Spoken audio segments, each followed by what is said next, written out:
Ruang Maha Kudus. Roh manusia adalah pelita Tuhan yang menyelidiki seluruh lubuk hatinya. Amsal 20 ayat 27. Dalam perjanjian lama, Allah telah memberikan bagi Israel bait suci yang ia bagi menjadi 3 bagian. Bagian yang pertama adalah ruang Maha Kudus yang merupakan tempat tabut Allah berada. Tempat itu disebut juga dengan ruang Maha Kudus atau ruang Maha Suci. Bagian kedua di luar ruang Maha Kudus adalah ruang kudus. Bagian ketiga dari kemah tersebut adalah bagian dari paling luar, yaitu pelataran, tempat altar dan bejana tembaga berada.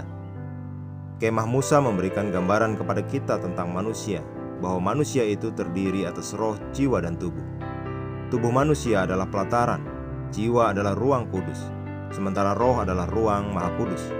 Roh Kudus tinggal di ruang Maha Kudus di tempat roh manusia yang sudah dibaharui. Ketika seseorang lahir baru, rohnya diciptakan kembali. Kehidupan kekal diberikan dalam rohnya. Dan pada saat itu juga tabut Allah terbangun. Apakah yang ada dalam tabut Allah dalam perjanjian lama? 2 loh batu yang bertuliskan firman Tuhan. 1 Raja-Raja 8 ayat 9, 2 Tawarik 5 ayat 10. Di mana firman Tuhan saat ini? Ia ada di dalam hati kita, di dalam roh kita. Dia berkata, "Maka inilah perjanjian yang kuadakan dengan kaum Israel sesudah waktu itu. Demikianlah firman Tuhan. Aku akan menaruh hukumku dalam akal budi mereka dan menuliskannya dalam hati mereka. Maka aku akan menjadi Allah mereka dan mereka akan menjadi umatku." Ibrani 8 ayat 10 dan Ibrani 10 ayat 16. Itulah mengapa Paulus berkata kita ini adalah surat Kristus yang ditulis, bukan dengan tinta, tetapi dengan roh dari Allah yang hidup. Bukan pada loh-loh batu, melainkan pada loh-loh daging, yaitu di dalam hati manusia. 2 Korintus 3 ayat 3. Hal ini menunjukkan betapa pentingnya roh manusia. Disitulah letak firman Tuhan saat ini. Disitulah letak Tuhan tinggal. Dengan kelahiran kembali manusia rohani kita diciptakan.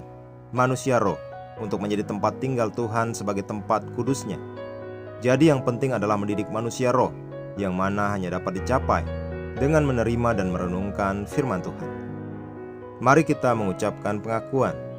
Rohku adalah tempat Allah tinggal, di mana Dia tinggal dalam kemuliaan dan keagungannya.